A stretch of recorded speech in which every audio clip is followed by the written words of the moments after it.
This is a fan-generated show. If you'd like to support us, please go to jamieglazov.com. Also, don't forget to subscribe to our new Rumble channel. All your support is greatly appreciated. Good evening. Welcome to the Glazov Gang. Tonight, security risk senators. With us this evening and back by popular demand, Trevor Loudon, a public speaker, political analyst, and the author of many books, and his new book, Security Risk Senators. It comes in parts 1 and 2. Trevor, what an honor to have you here. It's always great, Jamie. Thanks for having me. It's a pleasure. Thank you, Trevor. And your work is always just so, what do I even say? I mean, one thing I could say is just dead on, extremely relevant, but you know, there's obviously some kind of communist coup that has occurred in our country. It's been being planned for a long time. I dedicated my life since I was a kid to try to show what the left was trying to do with our enemies.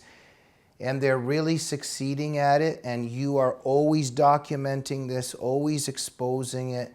And now you're showing with your 2 new books, well, it's one book, but it, 2 parts, Security Risk Senators. And you are documenting, exposing, revealing the Marxist takeover of the Democratic Party. And since the Democrats are in charge, in many respects, it's the Marxist takeover of our country. Now, you're focused on the senators. This is really scary stuff because, if a college professor was bought over by the enemy, that's one thing. But these are people in power.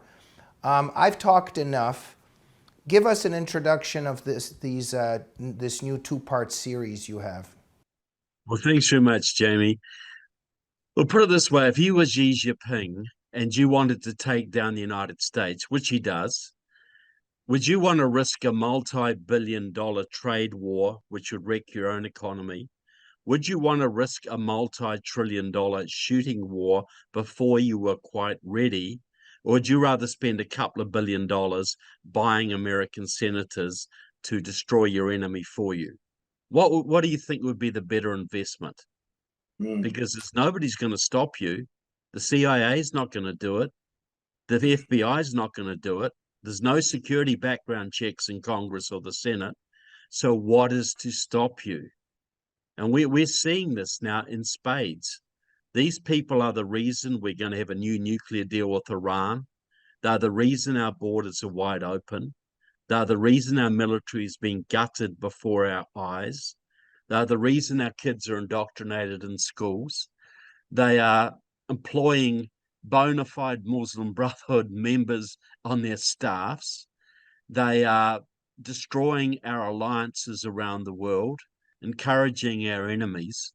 So I wrote a book, 2 books, Security Risk Senators. I profile 30 currently serving US senators, their ties to radical Islamic groups, to bona fide communist groups internally, and also to China, to North Korea in some instances, to Iran, to Venezuela, Cuba, every enemy you can think of, they're doing deals with. They are compromised by. This is the reason we're in the trouble we are, because we've got about 40 US senators and about 100 US Congress members working for the other team. It's the only way that what we're seeing makes any sense. Trevor, this is horrifying because in terms of the total number of senators, I think, which is 100, correct? If you're saying 30 or 40, I mean, that's quite a large number. And the chairmanship of every single major committee in the US Senate is run by a compromised person, a Marxist, an Islamist. Somebody's got connections to Iran. This goes from Chuck Schumer and Dick Durbin, the top guys. Obviously people like Elizabeth Warren and Bernie Sanders, but it also includes Mrs. Nice, Amy Klobuchar from Minnesota, Patty Murray, Jeff Merkley from Oregon, Ron Wyden from Oregon, who just spent Christmas in Cuba meeting with the head of the Cuban Communist Party. His father was a communist journalist who idolized Castro. Um, both senators from California, both senators from Arizona, including Kirsten Sinema, Mitch McConnell's new best friend, and including both Raphael Warnock and John Ossoff from Georgia. They are all Marxists, all involved with the Marxist movement. Like, I'll give you one example. Like John Ossoff, the first thing he did when he got elected to the US Senate was get Biden to appoint a man called Daniel Blackman to the head of the Environmental Protection Agency, covering the entire southeast of the United States. Daniel Blackman is a card-carrying Marxist, a member of Democratic Socialists of America, which is a communist group, and he campaigned with Ossoff. And he got him in a position to basically give every business in a sixth of the country a hard time to basically drive them out of business if he wishes to do so. Trevor, we're going to continue our discussion about this. Just one of the tragedies, too, is you would think that this is news. You would think that Americans would care. You would think that the American media would care. Aside from, let's say, Glazov Gang and, of course, some of the networks and shows that we know that one could say are a bit marginalized, like we are to a large extent. In terms of the establishment media, the big media, I think it's just a given. I don't even think I have to ask this. It's just out of the question that MSNBC or ABC, NBC, MSNBC, they've never invited you, correct, to talk about this? Look, even Fox News. I was scheduled to talk on Fox News. Yeah, I was going to ask you. That's what I was going to ask next. Yeah. Yeah. Well, when we put out a movie in 2016, Enemies Within, dealing with the Islamists and communists in the Congress, I was supposed to be on with Sean Hannity the morning of the interview. No, we have to reschedule. I think somebody actually realized what I was going to talk about. Yeah. Somebody actually probably looked at reviews of the movie and thought, uh-oh, there's a problem here. Yeah. So our mainstream media is compromised. We all know that. If it Yes. wasn't for guys like you, Jamie, people would have no idea of the truth. Yeah, but thank you so much, Trevor. But Fox News, and of course we know some of the individuals at Fox News that we think highly of, but something has happened at Fox on the issue of Islam, on the issue of the 2020 election, and on these issues, something has happened over there, hasn't it? Yeah, they're sort of like controlled opposition. That you can, what is I think a Saudi prince has got something like 10% of Fox News. There are certain subjects that are taboo. You can be conservative within certain boundaries, but look out at this constrained conservative movement has delivered this country to the point of destruction. Yeah. This is why we're seeing those brave patriots standing up in the House. They're trying to stop Kevin McCarthy. It's not they don't like McCarthy. It's they understand the Republican Party as it is not up to saving this country, and we need a change. Yeah. And this, what I'm talking about, is actual people in the Senate with the power to make treaties, with the power to put the country in massive debt, which they've just done. They're working for the other team, and nobody's calling them out. How tragic that it's all happened right before our eyes, and people like you and I have been just ringing the alarm bells for such a long time. I remember as a kid when I first got interested. Well, I mean, I was always interested in this. Just obviously because of our background. My mom and dad dissidents in the Soviet Union. And I was just a kid, and 7 years old, 8 years old, 9 years old, 10 years old. I remember just being horrified and fascinated by who, it was explained to me that they're leftists, but they hated my dad. They hated my mom. They didn't like what my dad and mom wanted to say about what was happening in the Soviet Union. A lot of these people were in academia. And I remember I was just a kid and I said to my dad, why do these professors like Fidel Castro so much? And my dad left a book on my bedroom table the next day by Paul Hollander, Political Pilgrims, and it changed my life, and I went into a certain direction after that. And Paul Hollander documented in that book and in his other books this romance that the left has with these communist regimes.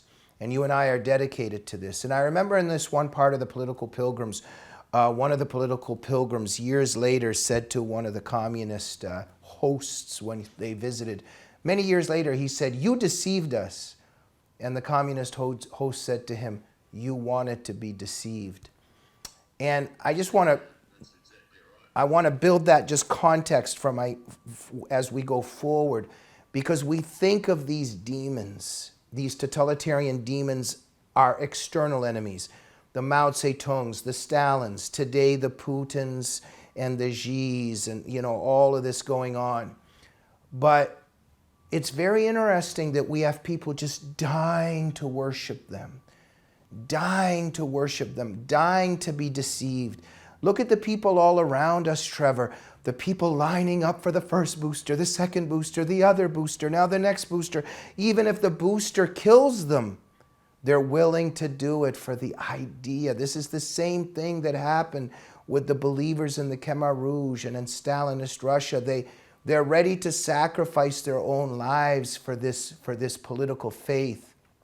And it's just manifested today. Just they want to put on the 10 masks. They want to get the boosters. This is all interconnected. So where I'm just going to hand this to you now, in terms of these senators, it's not like they have to have their arm twisted. It's not like they have to be put into a chokehold.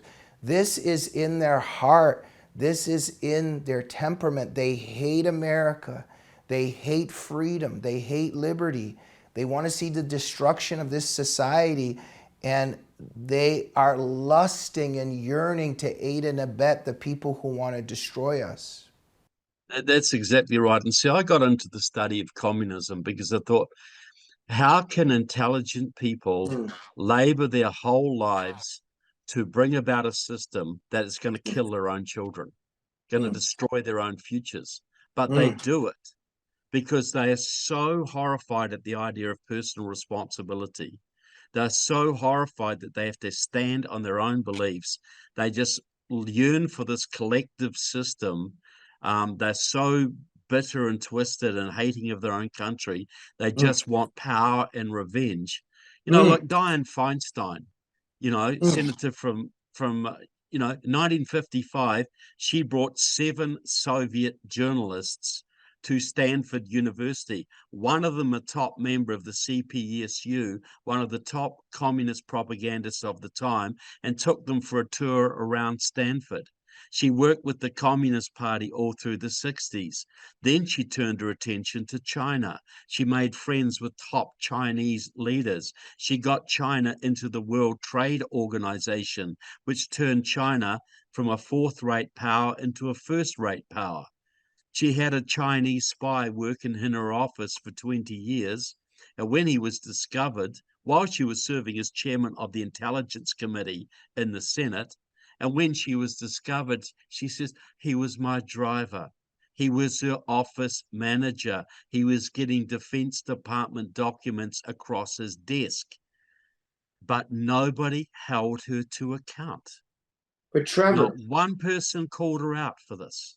And what you're just saying, you would think that in certain jobs, you do this and that, they do a background check, you can't get the job.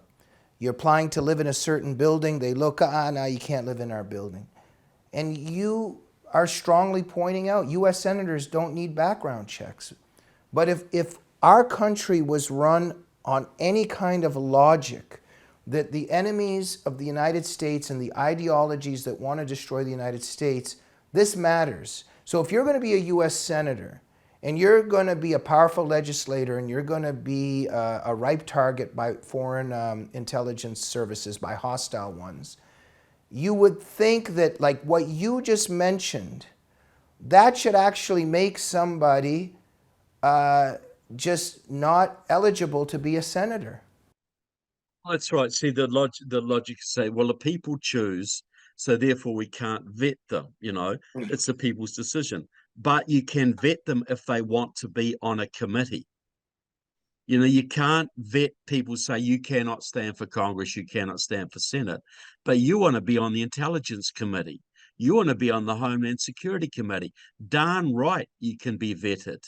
But the problem is now that both the CIA and the FBI are so darn compromised themselves, even that isn't a backstop anymore. So, look, I say there's 40 senators who couldn't pass a background check to drive a school bus, and there's 100 Congress members in the same position. And right now, they're controlling every major committee in the US Senate. And until the Republicans took the House, they were controlling every position in the House, every committee in the House. Now, you think of Benny Thompson. This is the House, not the Senate, because my next book is about the House. Benny Thompson, the head of the January the 6th committee, who's investigating the insurrection, the imaginary insurrection. That guy used to hang around with the Republic of New Africa, a black power group that actually murdered policemen.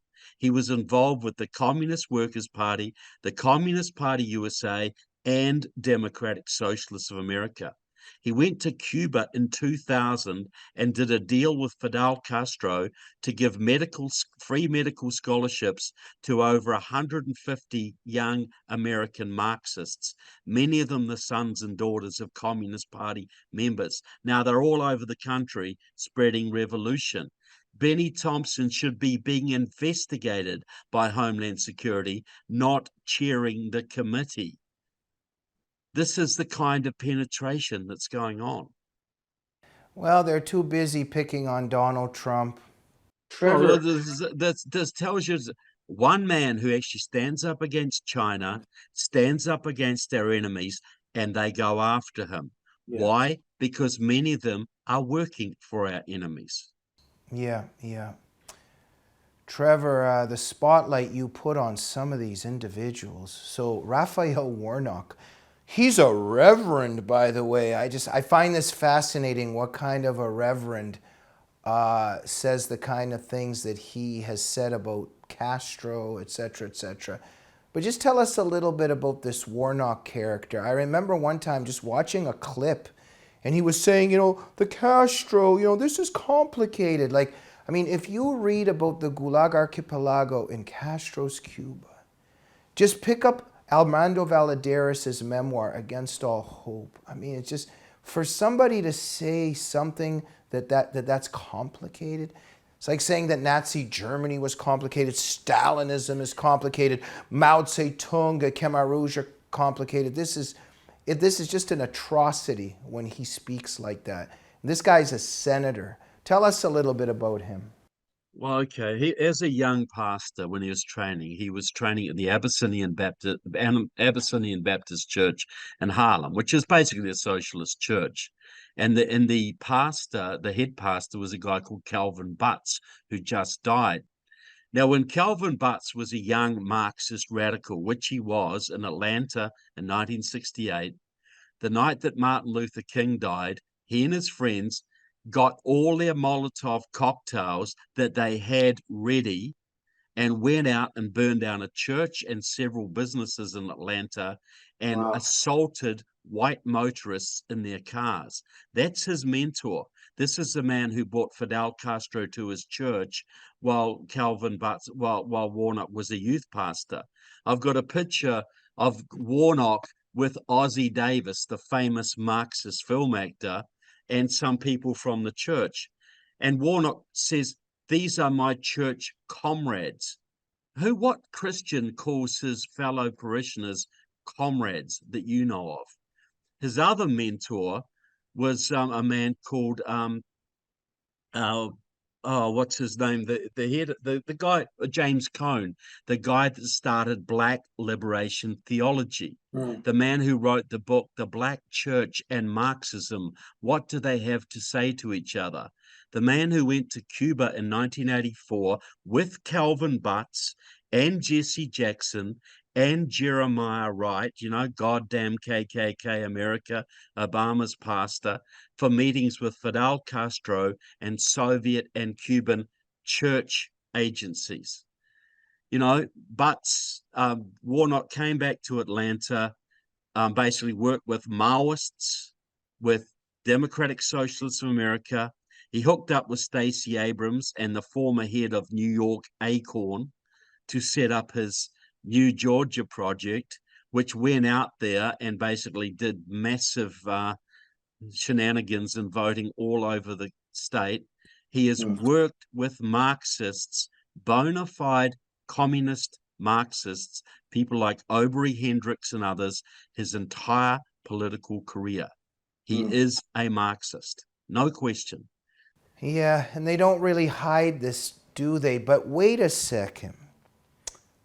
You've spoken on this, and you're always dead on this stuff, Trevor. You understand how they operate. So when I just said they're open about this, absolutely, in one context, on one level, on the timeline, but they're very clever how the timeline moves, when they expose, how they expose who they really are. There was one time where Obama was really for the nuclear family and marriages between a man and a woman, or whatever it is he was saying, something close to that at one time.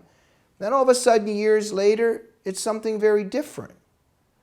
And Joe Biden, you've spoken on this. Joe Biden on social issues back in the day. Oh, he almost sounded like Jerry Falwell almost. And then 10, 15, 20 years later, something else begins to happen. So they wear masks during certain periods of a certain timeline, right? Well, that's right. When Joe Biden was first elected, he was in a state that was Republican. Mm, Delaware was a Republican state. So on social issues, Joe was a social conservative. mm, But then he would go to Moscow and meet with the Soviet leaders all the time. He would campaign in the Senate against Reagan when Reagan was trying to stop communism in Latin America.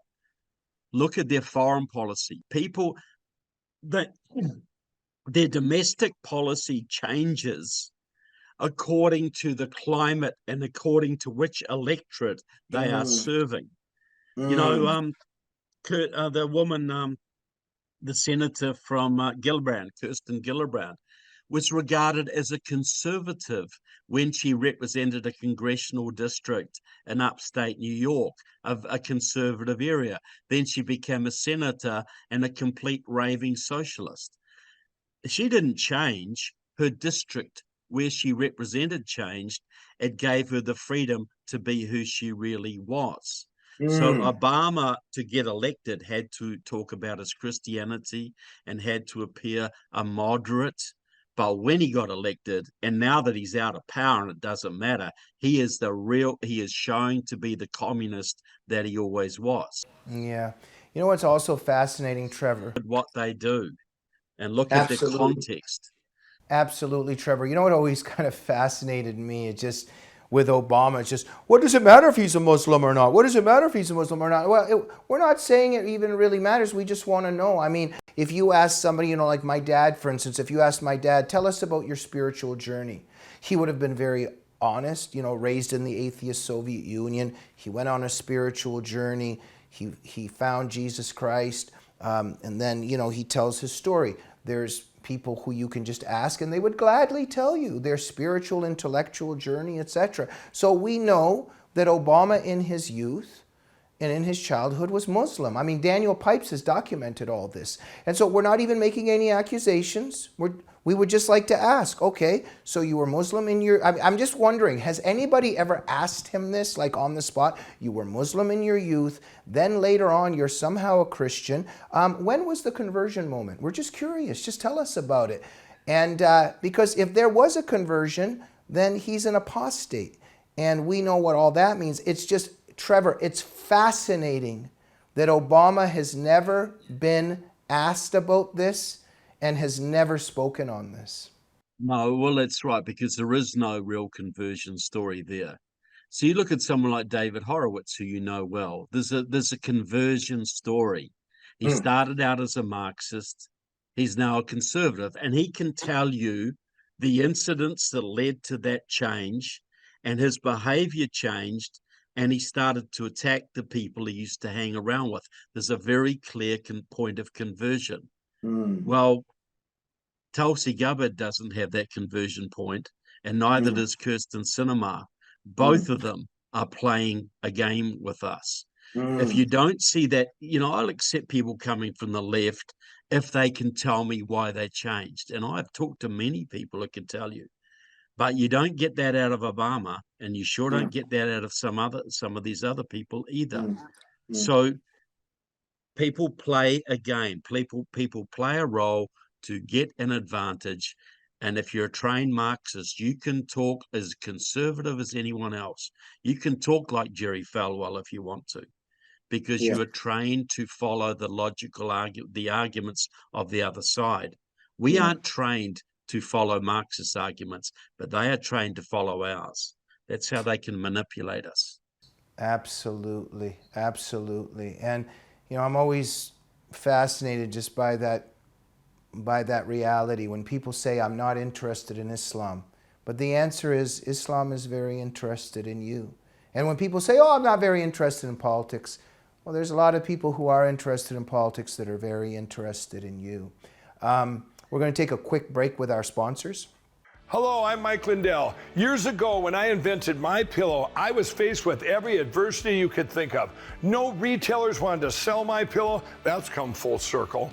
Vendors took advantage of me, and I was copied by China. Well, by the grace of God, I was able to get through all that and learn from it. I have a passion to help other U.S. entrepreneurs, and that's why I created my new platform, mystore.com. We have hundreds of products from amazing entrepreneurs, and to celebrate, I'm going to put My Pillows on mystore.com right now. You can get my standard My Pillows regularly $69.98, now only $19.98 with your promo code.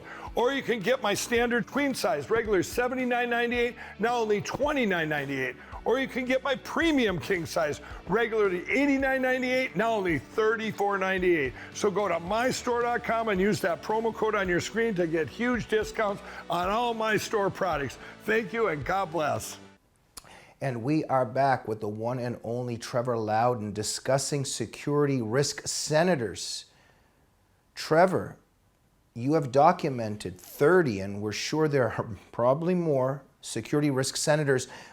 But when everything accumulates about Joe Biden and everything that you have said, I think that a book could also come out titled Security Risk President. Well, exactly. I just found a document from 2000 today. It's from the BBC. Joe Biden in China, with the president of China saying, and the headline is, Joe Biden offers to help China. You know, Joe Biden, and I've detailed some of this in my other book, White House Reds. Joe Biden was a 29-year-old city councilor in Wilmington, Delaware in 1972, and he decides to run for U.S. Senate against a 4-term incumbent with an 80% approval rating in a state that's never elected a Democrat statewide at that point. He won because he got the backing of a group called the Council for a Livable World. Now, the man who chose him, the man who picked him, was a man called Albert Gore Sr. Some of you may have heard of his son. He invented the internet and global warming. You know that one? Well, Albert Gore Sr. was the president of the Council for a Livable World, but he was also the protege of Armand Hammer, the leading American Soviet agent of the 20th century. So there's a Soviet connection right there.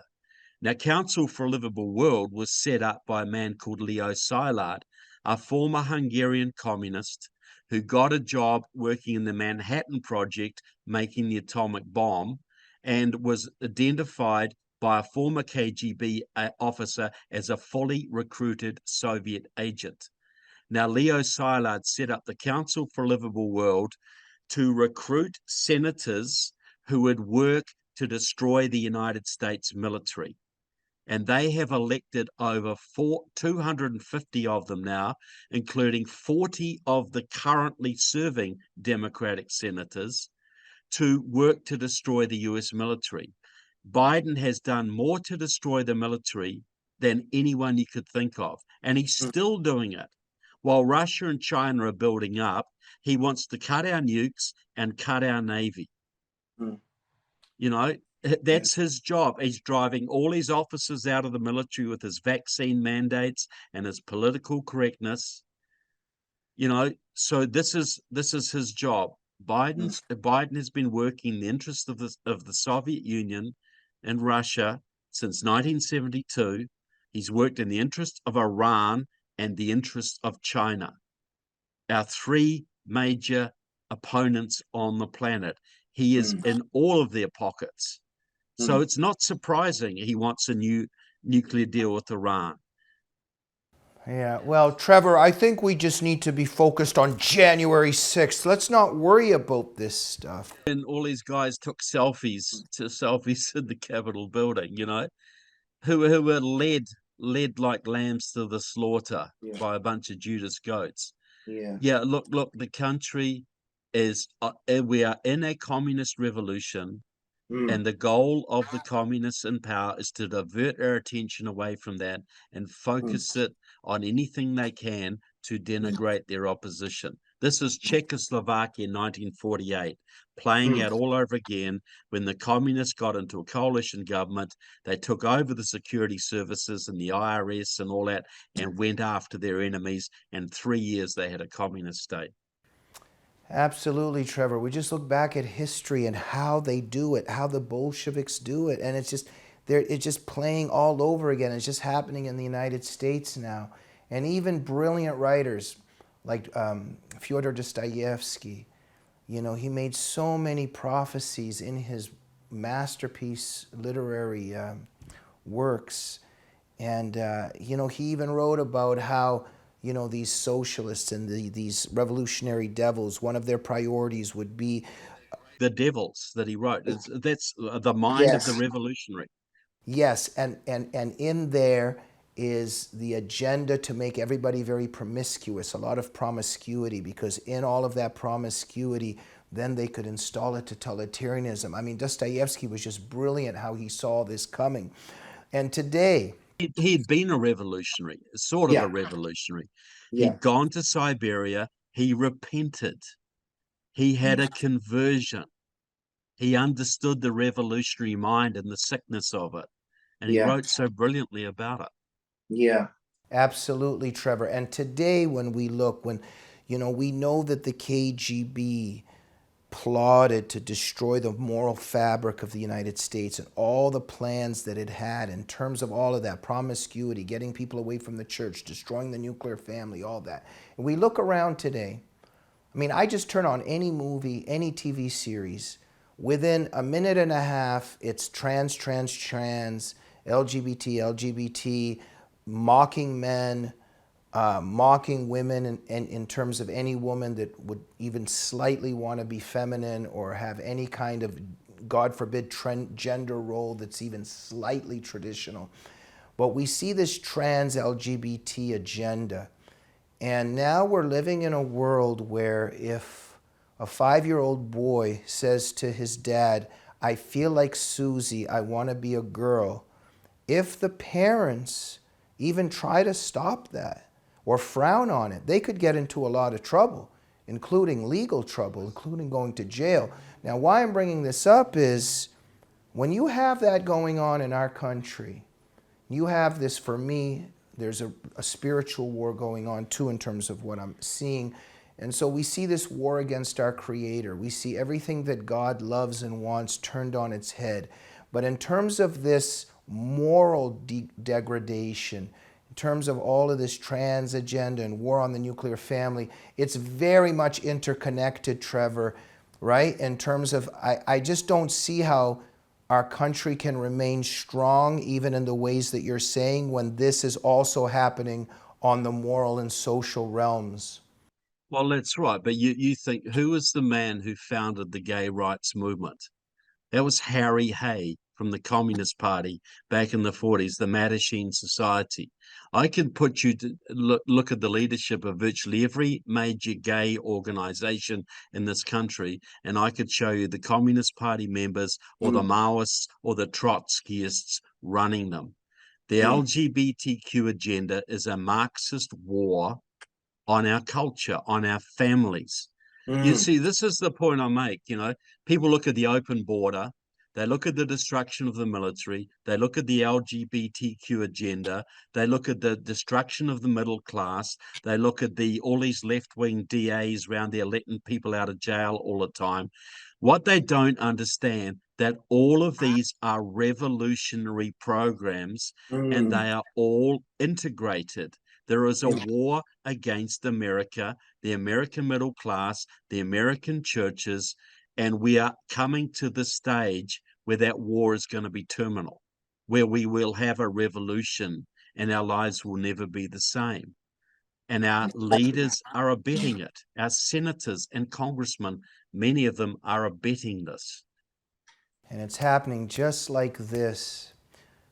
Paul Kengor, very interesting new book out on Bella Dodd, the communist spy, in terms of the infiltration of the church. And and sometimes, when I talk to people, and I've been in arguments over the years, and people say, oh, the Catholic Church, very evil, look at all the abuse of children and the homosexual, pedophilia and all that. Now, they're correct, that does exist, but they're at the beginning of the alphabet.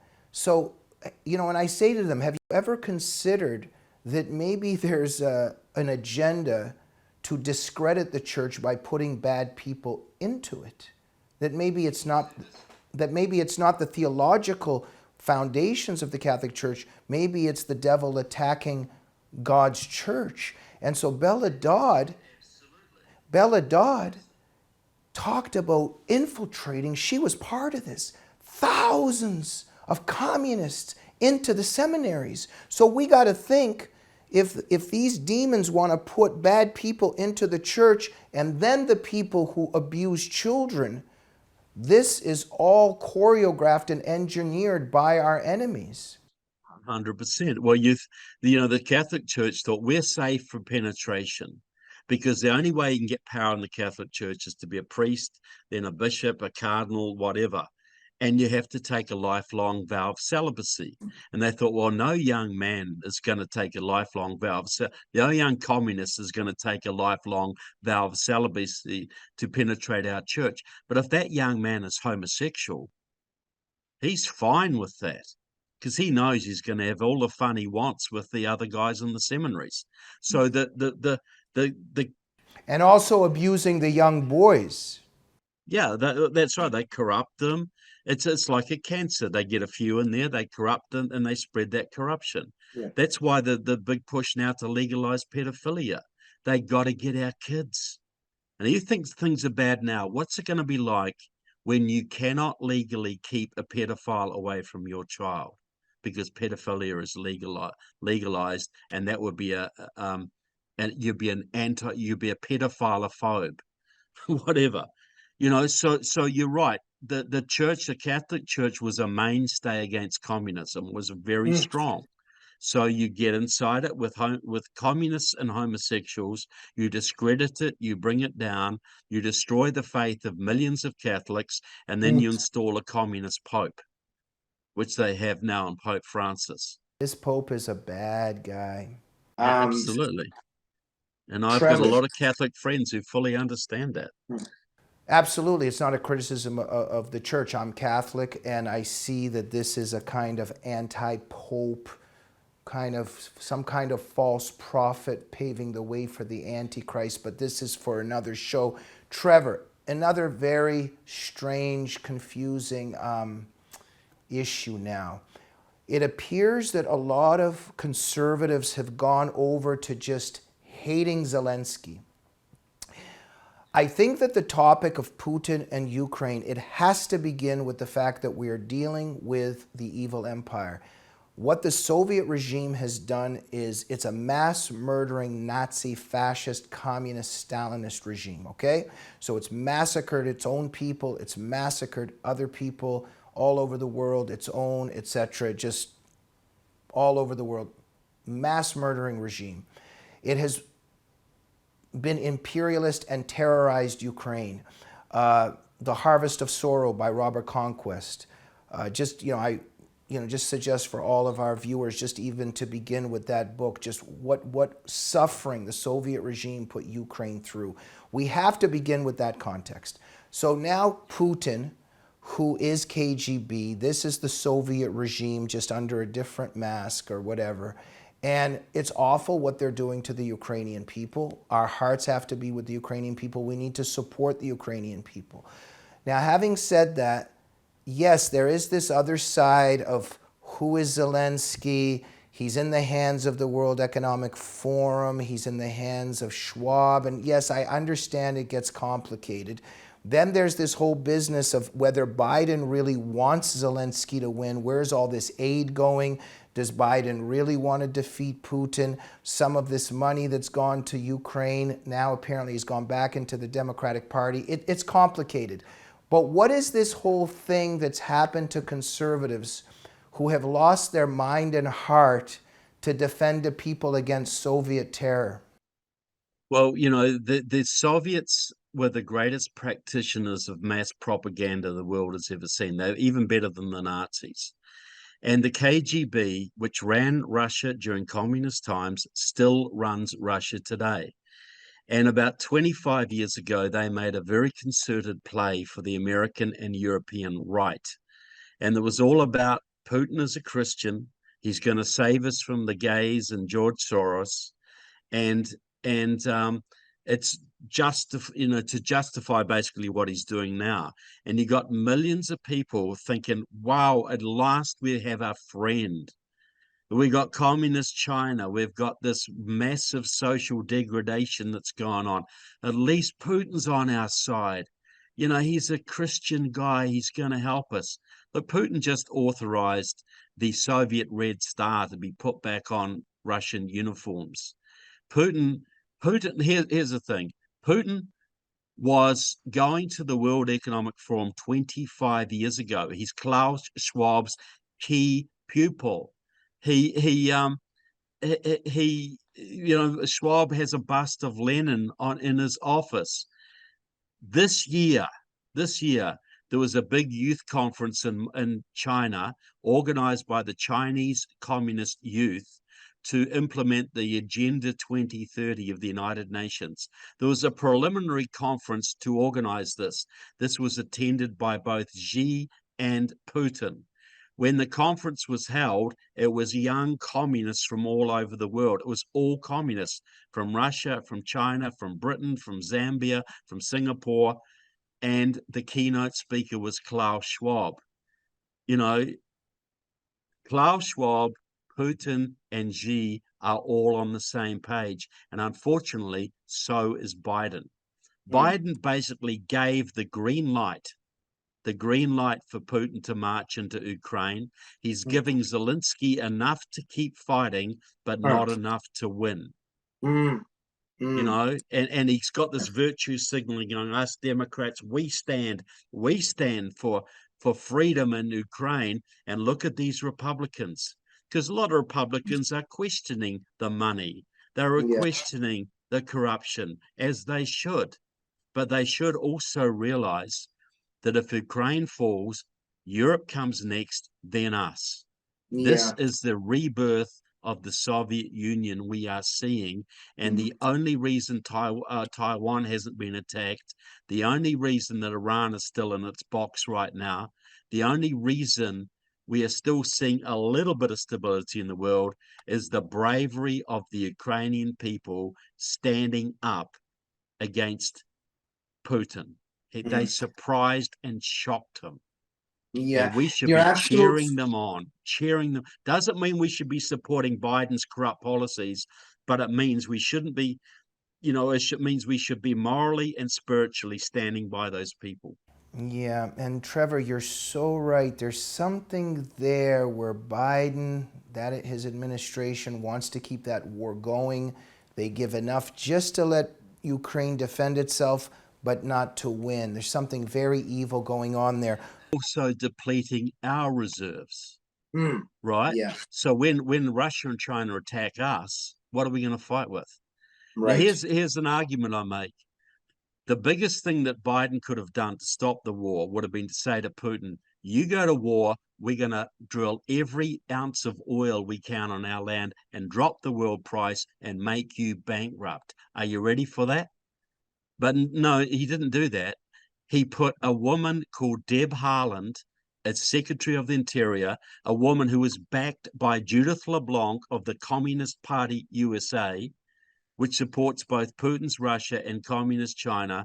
He put a communist in Department of the Interior who is now shutting down every single energy lease she possibly can. And the only oil Biden will buy to even give us energy is from Iran and Venezuela, which are both allies of Putin. Right. Trevor, we got to go just very quickly here. I wanted to make this point here. It just really frustrates me when I see key topics that are just not part of the discussion. So Zelensky's under all this criticism, and by many people on our side, oh, he's cracking down on the Orthodox churches, and he's not allowing religious freedom. He's a despot. It's run by the KGB. And I was just about to say, complicated. We should talk about it. Exactly what you're saying. The Soviet Union has always infiltrated the churches, the Orthodox Church especially. We need to bring that up in the context of when we discuss this. Well, he also cracked down on some political parties. And people said, look, he's cracking down on dissent. He cracked down on the Ukrainian Communist Party, which was backing Putin. Just like we cracked down on the German-American Bund in America when that was backing in World War II, when that was backing Hitler. Something's happened to a lot of American conservatives on this issue. Trevor Loudon, always an honor to speak with you. Thank you so much for being such a brave truth teller on all of these issues. You're one of a kind. If only the world was listening to you, if only the media brought you on. I mean, it would just be a miracle if the establishment media gave you the time of day. This is one of the most important issues of our time. Everybody, security risk senators. Trevor, am I correct that everybody should go to trevorloudon.com? trevorloudon.com. You get signed copies of the books. Security Risk Senators, trevorloudon.com. Each one is 400 pages with 50 pages each of footnotes, lots of photographs, easy to read, and totally shocking. Wow. Thank you for all the work you do, Trevor. Great to have you on the show. Always a pleasure, Jamie. Thanks for the opportunity. Happy New Year, and let's make this one a good one for America. Let's just praise those 20 patriots standing strong in the Congress, eh? That's a good start. Absolutely. Thank you, Trevor. God bless you. Thank you. God bless you too, sir. Thank you. Everybody, Security Risk Senators. Get that book. It comes in 2 parts, part 1 and part 2. Totally unveils and reveals the communist coup that's happening in America as we speak. And go to trevorloudon.com. We'll see you soon. Good night.